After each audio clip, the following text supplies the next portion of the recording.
المرسلين وعلى آله وأصحابه أجمعين أما بعد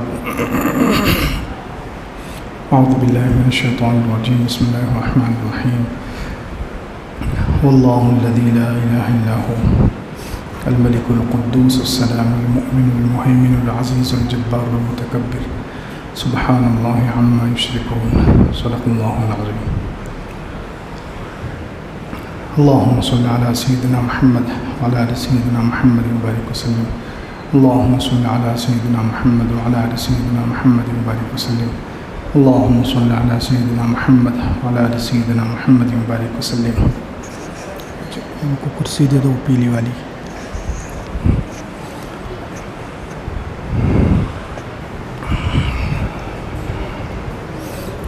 محترم مصلیان کرام،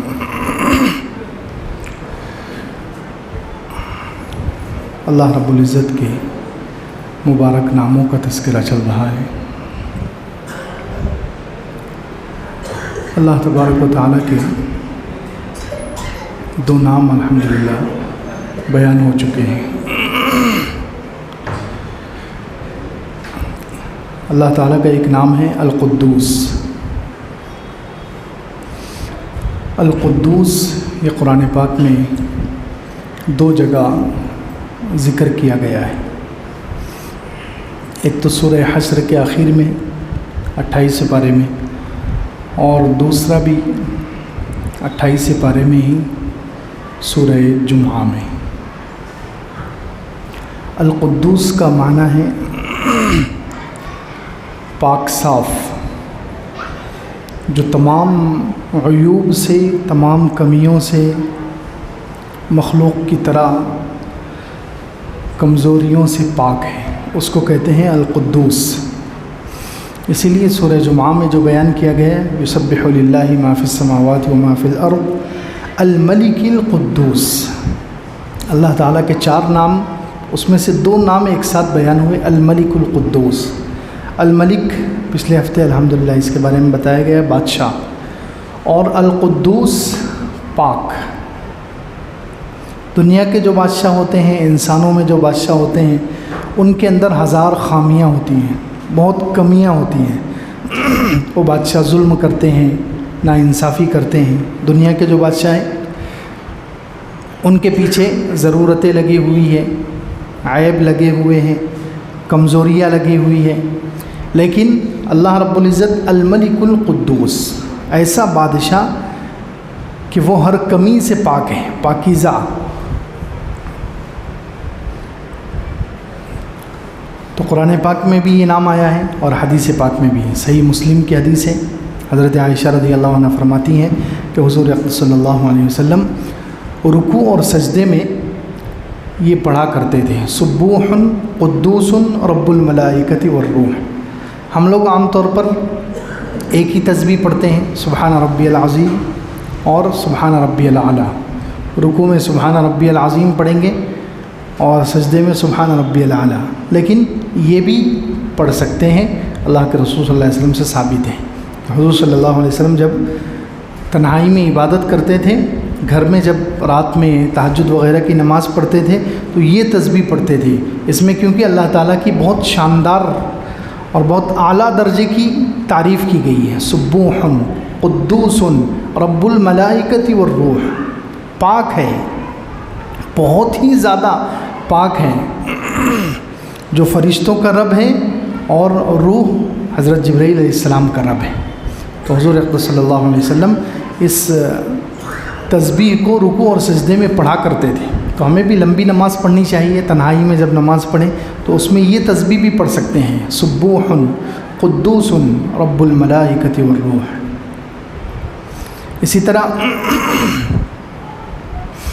ایک اور حدیث میں ہے کہ وطر کی نماز کے بعد، سال بھر ہمیشہ وطر کی نماز کے بعد، جب وطر کی نماز ہو جاتی تھی تو حضور اقدس صلی اللہ علیہ وسلم 3 مرتبہ سبحان الملک القدوس پڑھتے تھے. وطر کی نماز کے بعد یہ پڑھنا سنت ہے.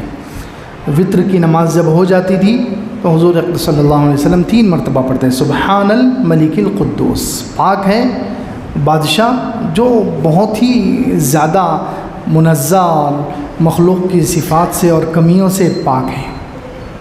تو وطر کے بعد بھی حضور اقدس صلی اللہ علیہ وسلم پڑھا کرتے تھے۔ تو خیر، القدوس یہ اللہ تعالیٰ کا ایک نام ہے۔ اب اس نام کا تقاضا یہ ہے کہ ہم بھی اپنے اندر پاکی پیدا کریں۔ اللہ تعالیٰ کا ہر نام ہم سے کچھ چاہتا ہے، اللہ تعالیٰ کا ہر نام ہم سے کچھ مطالبہ کرتا ہے۔ تو اب یہ قدوس اللہ تعالیٰ کا نام ہے، تو اس لیے اس کا تقاضا یہ ہے کہ ہم بھی اپنے آپ کو پاک کریں، ہماری روح پاک ہو، ہمارا دل پاک ہو، ہمارے اخلاق پاک ہوں، سب چیزیں ہماری پاک ہونی چاہیے۔ اس لیے حضرت آدم علیہ السلام کو جب اللہ تعالیٰ نے پیدا کرنے کا ارادہ فرمایا، اس وقت فرشتوں سے کہا کہ میں ایک مخلوق کو پیدا کر رہا ہوں۔ تو فرشتوں نے کہا کہ آپ ایسی مخلوق کو پیدا کر رہے ہیں کہ جو زمین میں فساد مچائے گی، جو زمین میں خون ریزی کریں گے، فساد مچائیں گے، کہ آپ ایسی مخلوق کو پیدا کر رہے ہیں۔ پھر آگے فرشتوں نے کہا وَنَحْنُ نُسَبِّحُ بِحَمْدِكَ وَنُقَدِّسُ لَكَ، ہم آپ کی تسبیح بیان کرتے ہیں اور ہم آپ کی تقدیس، یہ قدوس کا جو لفظ ہے اسی سے ایک جملہ بنا وَنُقَدِّسُ لَكَ، ہم آپ کی تقدیس۔ تو اس کا ایک مطلب مفسرین نے یہ بھی لکھا ہے کہ فرشتے یہ کہہ رہے ہیں کہ ہم ہر اعتبار سے پاک ہیں، ہماری روح پاک ہے، ہمارا ایمان، ہم آپ کے علاوہ کسی کو نہیں مانتے، ہم آپ کے علاوہ کسی کو سجدہ نہیں کرتے، ہم آپ کے علاوہ کسی کو بڑا نہیں مانتے، ہم آپ کے علاوہ کسی کو رب نہیں مانتے، آپ کے علاوہ ہم کسی کو خالق نہیں مانتے۔ نحن نسبح بحمدک ونقدس لک۔ اس لیے اس اللہ کے نام کا تقاضا ایک یہ ہے کہ ہر مسلمان اپنے آپ کو پاک کرے، اپنی روح کو پاک کرے، اپنے دل کو پاک کرے، دل کے اندر جو مخلوق کی محبت ہے، دل کے اندر جو کمزوریاں ہیں، دل کے اندر جو گناہ ہے، ان سے اپنے آپ کو پاک کریں، عقیدوں کی کمزوری ہے ان سے اپنے آپ کو بچائیں۔ اسی طرح اخلاق کے اندر، عادتوں کے اندر، معاملات کے اندر جو کمی ہے اس کو بھی پاک کریں، اخلاق کے اندر جو کمی ہے اس کو بھی پاک کریں، معاملات کے اندر جو کمی ہے اس کو بھی پاک کریں۔ اسی نام کا تقاضا ہے قدوس۔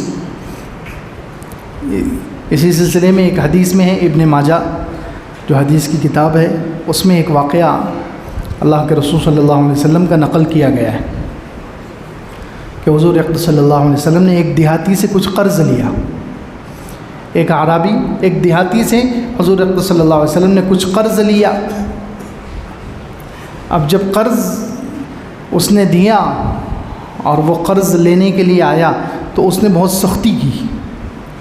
جب وہ حضور اقدس صلی اللہ علیہ وسلم کے پاس قرض مانگنے کے لیے آیا تو اس نے بہت سختی کی۔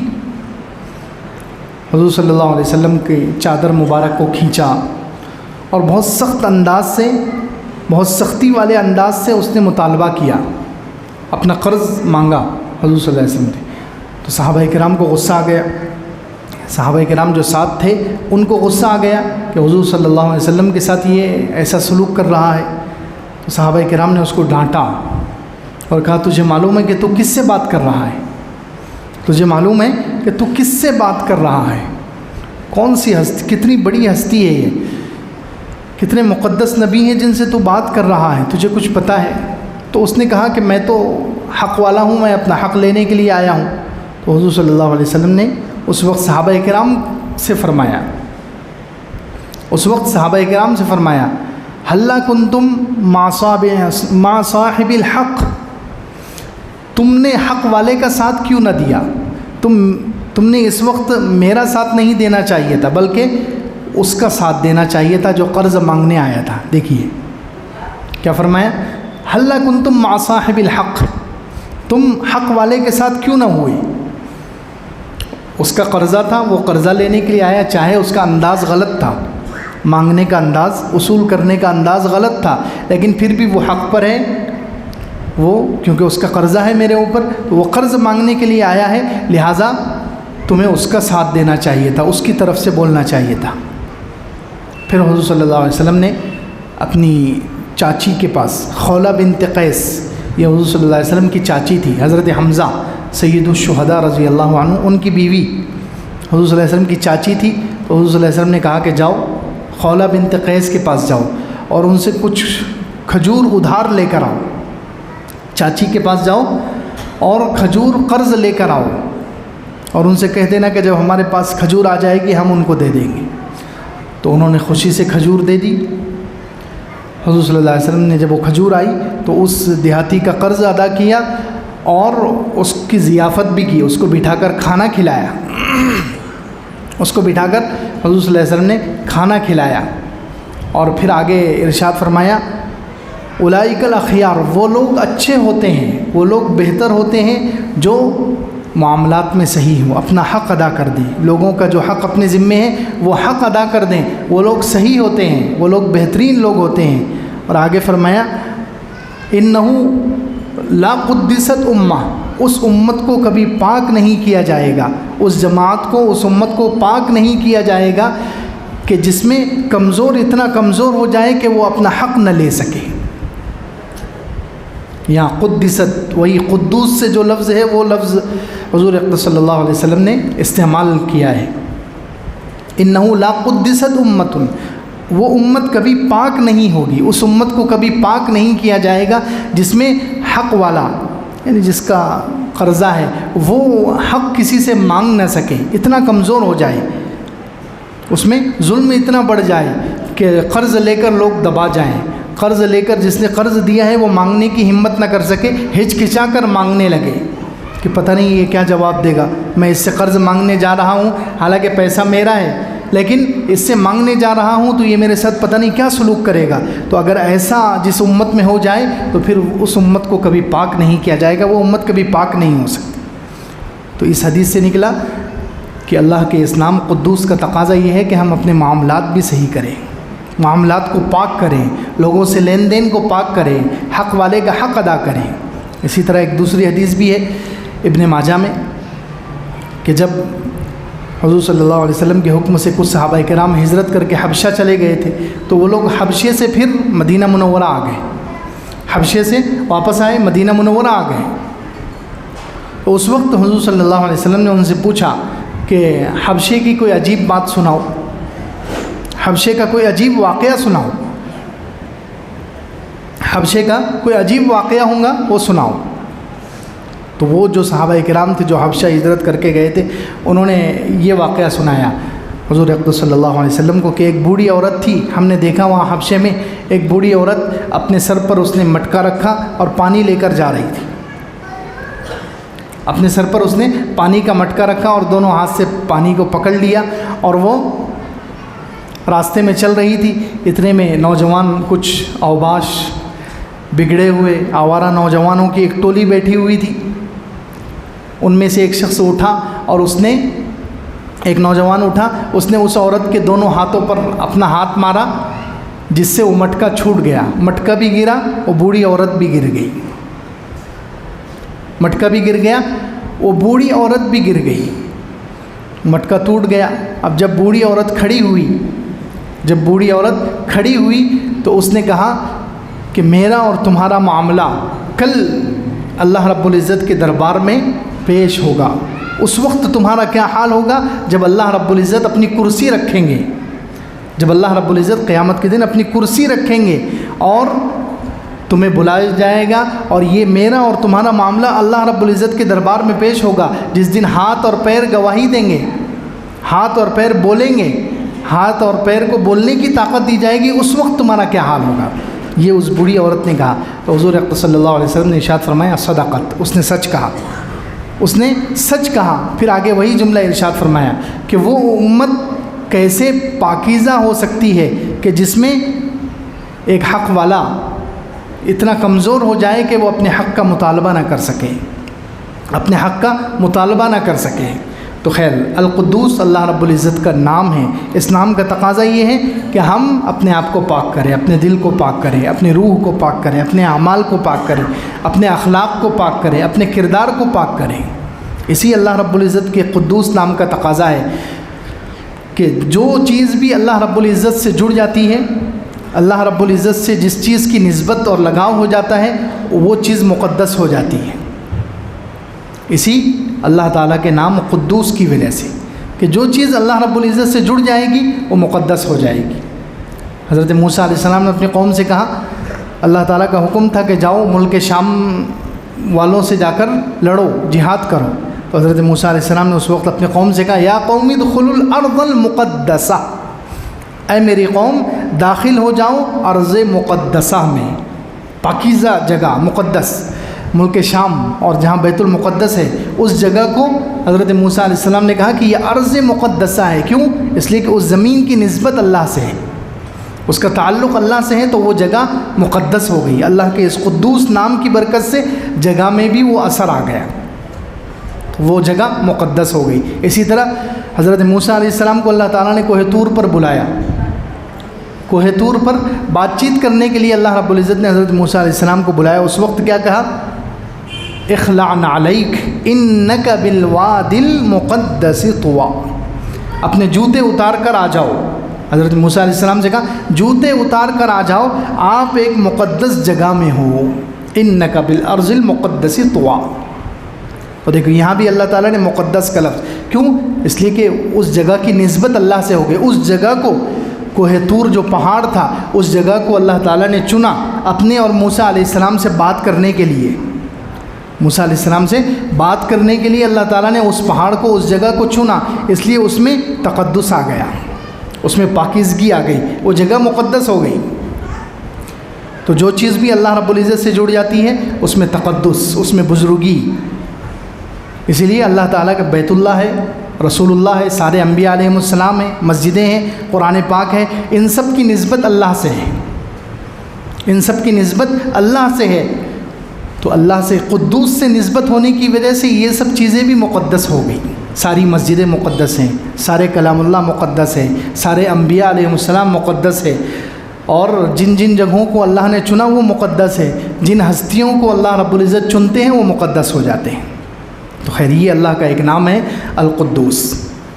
اسی کے ساتھ اللہ تعالیٰ کا ایک اور چوتھا نام ہے السلام. یہ جو نام بیان کیے جا رہے ہیں ہفتے بھر اس کا ذکر کرنا چاہیے، ہفتے بھر ان کو رٹنا چاہیے. ہر ہفتے ایک دو نام پر الحمدللہ تفصیل سے بات آ رہی ہے، تو ان ایک دو ناموں کو ہم ہفتے بھر پڑھتے رہیں گے تو یہ نام ہمیں یاد بھی ہوتے رہیں گے. ہفتے بھر ان کا ورد کریں گے، چلتے پھرتے ان کو پڑھیں گے. اور اللہ تعالیٰ کا حکم بھی ہے کہ یہ اللہ کے نام ہیں، ان ناموں کے ذریعے اللہ کو پکارو. وَلِلَّهِ الْأَسْمَاءُ الْحُسْنَى فَادْعُوهُ بِهَا. اس لیے جو نام جس ہفتے بیان کیے جا رہے ہیں ان ایک نام، دو نام، تین نام، جتنے نام بیان کیے جائیں ان کا ورد کرنا چاہیے. چلتے پھرتے ان اللہ کے ناموں کو یاد کرنا چاہیے تاکہ آہستہ آہستہ ہمیں پورے 99 نام یاد ہو جائیں. اور پہلے ہی اس کی فضیلت بیان کی جا چکی ہے کہ جس نے ان ناموں کو یاد کر لیا اور ان ناموں کے تقاضوں کو سمجھ لیا، ان ناموں پر اس نے صحیح یقین کر لیا تو وہ جنتی ہے. من احصاها دخل الجنہ، اللہ کے رسول صلی اللہ علیہ وسلم کا ارشاد ہے. تو خیر اللہ تعالیٰ کا ایک نام ہے السلام. السلام کا ایک معنی تو ہے وہی جو القدوس کا معنی تھا کہ پاک صاف، وہ ہر عیب سے پاک ہے، ہر کمی سے پاک ہے، ہر کمزوری سے پاک ہے.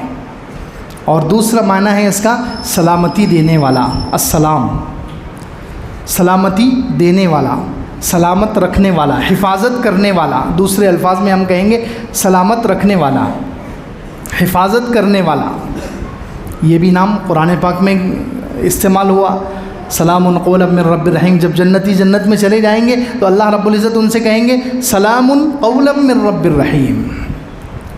جنتی جنت میں جائیں گے تو وہاں آپس میں سلام کریں گے.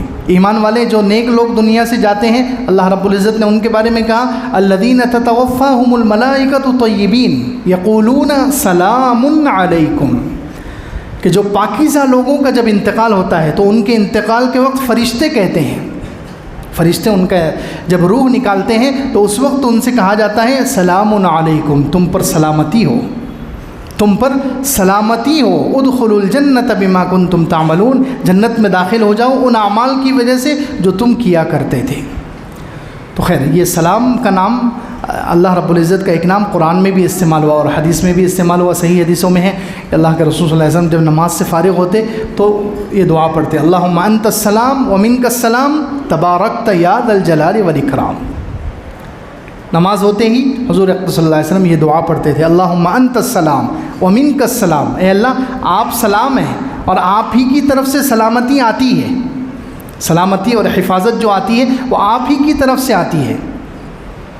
تبارک یا ذا الجلال والاکرام، اے ذوالجلال والاکرام آپ بہت بابرکت ہیں۔ تو خیر حدیثوں میں بھی یہ نام استعمال کیا گیا ہے۔ سلامتی اس کا معنی ہے کہ اللہ تعالیٰ سلامتی دینے والا ہے، اللہ تعالیٰ حفاظت کرنے والا ہے، اللہ تعالیٰ انسانوں کو بچانے والا ہے۔ جب تک اللہ تعالیٰ کی طرف سے سلامتی ہو کوئی نقصان نہیں پہنچا سکتا، اور جب اللہ تعالیٰ کی طرف سے سلامتی چھین لی جائے، سلامتی ختم کر دی جائے، تو انسان چھوٹی چھوٹی چیز سے نقصان پا لیتا ہے، چھوٹی چھوٹی چیزیں نقصان کا ذریعہ بن جاتی ہے۔ اللہ تعالیٰ کی طرف سے جب تک سلامتی ہے ہم محفوظ ہیں۔ یہ اللہ کے اس مبارک نام کی برکت ہے کہ ہم صبح اٹھ رہے ہیں، ہمارے اعضاء صحیح سالم میں، ہمارے کاروبار، ہمارے گھر بار، ہمارے بیوی بچے، ہماری ساری چیزیں، ہم سے جڑی ہوئی سب چیزیں محفوظ ہیں، صحیح سالم ہیں۔ کیوں؟ اللہ رب العزت سلام ہے ان کی وجہ سے، ان کے حکم سے۔ اور اللہ کی طرف سے سلامتی جب چھین لی جاتی ہے تو انسان پھر چھوٹی چھوٹی چیز سے نقصان اٹھاتا ہے۔ ایران کا ایک بادشاہ گزرا ہے جمشید جس کا نام تھا۔ دیکھو اللہ تعالیٰ جب سلامتی ہٹا لیتے ہیں تو پھر کیسے انسان کو نقصان پہنچتا ہے اور انسان کیسے موت کے منہ میں چلا جاتا ہے۔ جب تک اللہ نے محفوظ رکھا ہے، اللہ کا یہ مبارک نام ہمارے لیے کام کر رہا ہے تو پھر ہم محفوظ ہیں۔ جیسے ہی یہ نام ہٹ گیا، اللہ تعالیٰ کی طرف سے سلامتی ہٹ گئی، تو پھر انسان کوئی بھی چیز سے نقصان اٹھا لے گا۔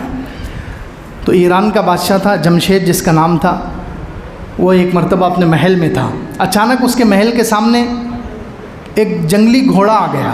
جنگل میں جو گھوڑے رہتے ہیں، آوارہ گھوڑے، جنگلی گھوڑے، وہ جنگلی گھوڑا ایک بہت خوبصورت جنگلی گھوڑا اس کے محل کے سامنے آ گیا۔ تو سارے غلام بہت خوش ہو گئے کہ اتنا پیارا، اتنا خوبصورت گھوڑا آ گیا ہے، یہ ہم اپنے بادشاہ کو تحفے میں دیں گے۔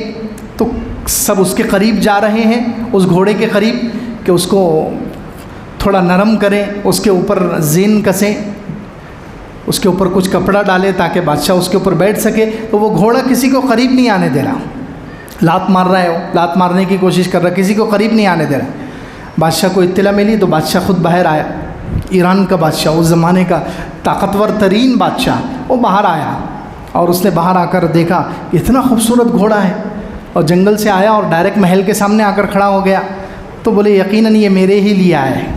ہاں اسی کے لیے آیا تھا، لیکن اس کے کس کام کے لیے آیا دیکھیے۔ تو جیسے ہی بادشاہ اس کے قریب گیا اور اس نے اس کو، بادشاہ کو کیونکہ بہت تجربہ تھا اچھے گھوڑے استعمال کرنے کا، اور گھوڑوں کو لگام ڈالنے کا، اور گھوڑوں کو چلانے کا، اور گھوڑوں کو نرم کرنے کا اس کو تجربہ تھا۔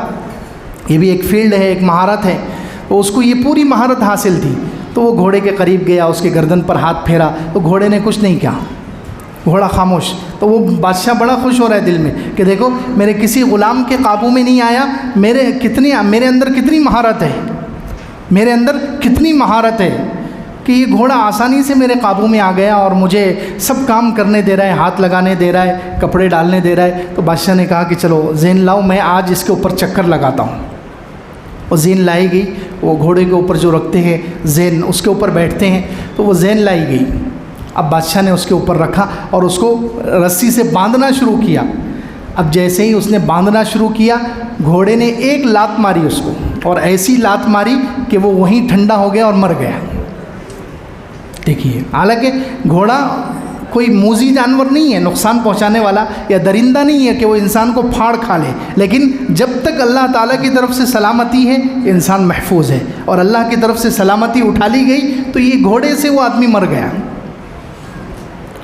جب تک اللہ کی طرف سے سلامتی ہے انسان محفوظ ہے۔ ہم بھی دیکھتے ہیں ہماری گاڑیاں بھی کتنی مرتبہ ایسا ہوتا ہے، کتنے ایکسیڈنٹ کے بارے میں ہم نے سنا کہ یہ گاڑیاں انسان کے پورے قابو میں ہوتی ہے، لیکن اچانک جیسے ہی کوئی حادثہ پیش آنے والا ہے کہ بریک کام نہیں کر رہا ہے، فلاں چیز کام نہیں کر رہی ہے، یہ اللہ رب العزت کی طرف سے سلامتی اٹھا لی گئی۔ جب تک سلامتی تھی انسان کے سب اختیار میں تھا، اور جیسے ہی اللہ کی طرف سے سلامتی اٹھا لی گئی تو کبھی بریک فیل ہو گیا اور آدمی ٹکرا گیا، کبھی سامنے سے آنے والی گاڑی نظر ہی نہیں آئی، کبھی انسان پیدل چل رہا ہے۔ کتنے لوگ ایسے ہیں بیچارے جو فٹ پاتھ پر پیدل چلتے ہیں، جو چلنے والوں کے لیے راستہ بنایا گیا، پیدل چلتے ہیں وہاں پر، اور گاڑی والا آ کر ان کو اڑا کر چلا جاتا ہے۔ اللہ کی طرف سے سلامتی ہے تو انسان محفوظ ہے، اور اللہ کی طرف سے جب سلامتی اٹھا لی گئی تو انسان کوئی بھی چیز سے نقصان اٹھا لیتا ہے۔ تو یہ اللہ کے اس مبارک نام کی برکت ہے۔ حضرت عمرو بن عاص رضی اللہ عنہ جو مشہور صحابی ہیں، 3 خارجی تھے، 3 خارجیوں نے مشورہ کیا کہ 3 اس زمانے میں جو خارج تھے، وہ خارجی لوگ جو تھے حضرت علی رضی اللہ عنہ کے زمانے میں، حضرت امیر معاویہ اور حضرت عمرو بن عاص، ان تینوں کے زمانے میں ایک فرقہ نکلا، خارجی لوگ جو اسلام سے خارج تھے، جو کافر تھے۔ ان لوگوں نے مشورہ کیا کہ 3 آدمیوں کو ایک ساتھ قتل کر دو، حضرت علی رضی اللہ عنہ کو شہید کر دو، حضرت عمرو بن عاص کو اور حضرت امیر معاویہ کو۔ یہ اس وقت مسلمانوں کے سب سے اہم لوگ ہیں، سب سے اہم لوگ ہیں، تینوں کو ایک ساتھ شہید کر دو۔ تو حضرت علی رضی اللہ عنہ کے پاس تو وہ خارجی پہنچا ملعون، اور اس نے حضرت علی رضی اللہ عنہ کو شہید کر دیا، کیونکہ وقت متعین تھا، ان کی موت کا وقت آ گیا تھا، تو وہ شہید ہو گئے۔ لیکن حضرت عمرو بن عاص رضی اللہ عنہ کو جو مارنے والا تھا خارجی، وہ رات میں تہجد کے وقت، فجر کے وقت میں وہ ان کے گھر کے باہر تلوار لے کر کھڑا ہوا ہے کہ عمرو بن عاص رضی اللہ عنہ باہر نکلیں گے تو میں ان کو قتل کر دوں گا۔ لیکن اللہ کی طرف سے دیکھو سلامتی باقی ہے، ابھی سلامتی باقی ہے، اللہ تعالیٰ نے ان کو بچانے کا فیصلہ کیا ہے، سلامتی اللہ کی طرف سے کام کر رہی ہے۔ تو جب فجر کا وقت ہوا باہر نکلنے کا تو ان کے پیٹ میں درد شروع ہو گیا اور ان کو لوز موشن لگ گئے، عمرو بن عاص رضی اللہ عنہ کو لوز موشن لگ گئے، دست لگ گئے۔ تو اس دن وہ فجر کے لیے نکلے ہی نہیں، انہوں نے اپنے غلام کو بھیج دیا، ان کے غلام کا نام خارجہ تھا، وہ غلام کو کہا کہ تم جا کر آج فجر پڑھا لو۔ وہ غلام باہر نکلے، وہ اس نے سمجھا کہ یہ عمرو بن عاص ہیں، اس نے ان کو ہی قتل کر دیا۔ دیکھو اللہ تعالیٰ کو بچانا تھا تو سلامتی کام کر رہی تھی، تو بس ان کا پیٹ خراب ہو گیا، بہانہ ہو گیا اور وہ رک گئے۔ کیوں؟ اللہ تعالیٰ کی طرف سے سلامتی باقی تھی، اور جس کی سلامتی ختم ہو گئی وہ ختم ہو، وہ شہید ہو گئے۔ تو اللہ رب العزت کا ایک نام ہے السلام، جس کا تقاضا یہ ہے کہ اللہ رب العزت سلامتی دینے والے ہیں، اللہ سے سلامتی مانگنی چاہیے۔ سلام کو اسی لیے کہا گیا ہے کہ سلام کو عام کرو، ہر مسلمان جس سے بھی ملے، چاہے جان پہچان ہو یا نہ ہو، سلام کرے تاکہ سلامتی آئے، زیادہ سے زیادہ اللہ کی طرف سے سلامتی زمین پر اترے، آپس میں ایمان والوں کے درمیان سلامتی تقسیم ہو، زیادہ سے زیادہ سلامتی، جتنی اللہ کی طرف سے سلامتی اترے گی ہم محفوظ رہیں گے، ہمارا جسم محفوظ رہے گا، ہمارے گھر بار محفوظ رہیں گے، ہمارے کاروبار محفوظ رہیں گے، ہماری دکانیں محفوظ رہے گی۔ اللہ رب العزت کی طرف سے سلامتی رک جائے گی تو پھر ہم خطرے میں آ جائیں گے، ہماری چیزیں خطرے میں آ جائے گی۔